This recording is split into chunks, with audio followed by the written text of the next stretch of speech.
கூடிய அனைவருக்கும் இனிமேல் உமக்காக, உம்முடைய ராஜ்யத்துக்காக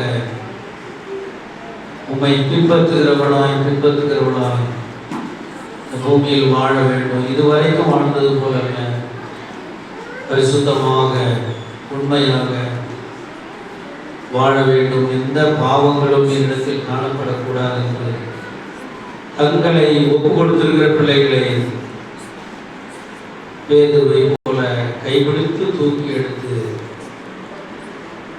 கடலின் மீது நடக்க செய்தது போல அற்புதமான ஒரு வாழ்க்கை வாழ தம்முடைய பிள்ளைகளுக்கு நிற்கவே பாராட்ட வேண்டும் என்று சொல்லிக்கிறோம். இயேசு கிறிஸ்துவின் நாமத்தில் இருக்கிறார்கள்.